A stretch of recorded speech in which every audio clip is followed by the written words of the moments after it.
Hi, everybody. My name is Aaron Iceberg. I'm the learning coordinator for the Center for Excellence at New Tech High in Napa, California.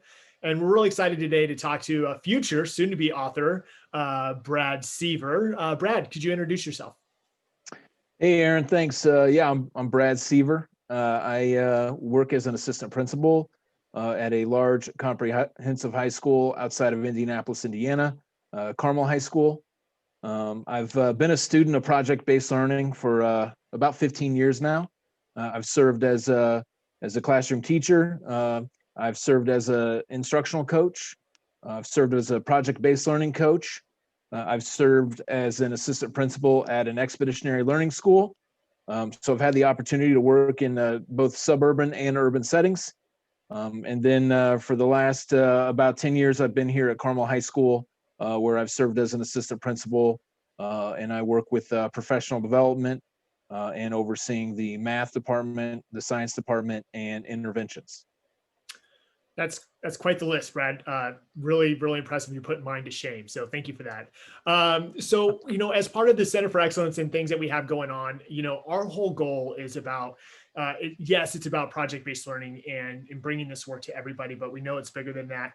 But also our bigger goal is really how to bring sustainability to this work. And that's what really gets me excited about, your development and what you develop in one of the services that we're going to be offering upcoming really soon. So could you just tell me a little bit about what is the service? And really what I kind of want to know is how is this service different from other services that are out there? Yeah, so some of the services that I'm going to provide really go to the heart of addressing three questions that I always seem to get in working with schools that are implementing project-based learning.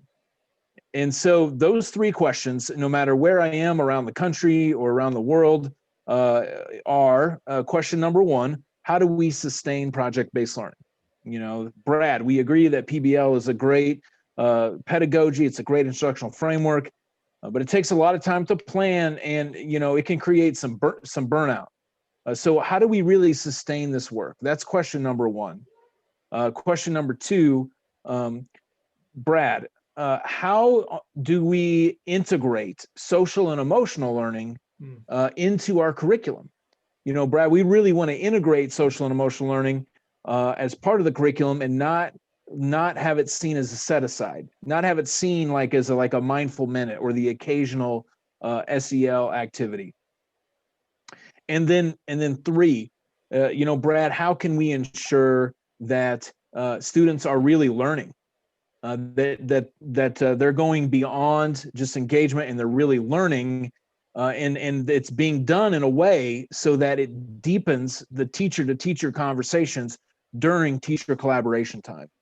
Oftentimes schools have professional learning communities or PLCs or teacher collaboration time.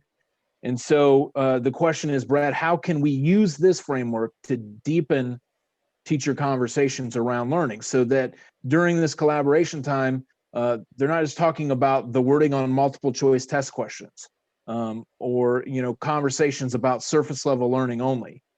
So really, those are the three questions that I seek to answer in this work. And Brad, that gets me really excited because one, there's talking about sustainability and how do we, take the burden off of the teachers. Two is the social emotional part. And we know with the happening in the world, and I know we're seeing with our kids, the higher need that we have for social emotional learning. So I really appreciate that and excited to dig into that. And then just that idea, of clarity and surface level learning, getting deep around that collaboration. Really, what does that time look like? So I'm really excited for that. Who should be really looking at this service? Is this kind of like open for anybody? Who would be really interested or benefit from this?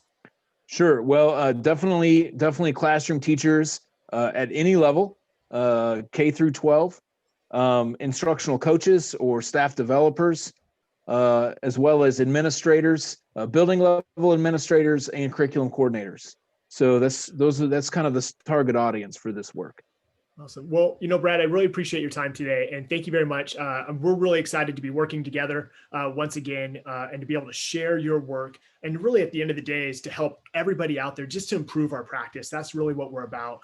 And thank you very much for your time. Really appreciate it, and looking forward to continue working with you. Thank you. Hey, thank you, Aaron. It's an honor.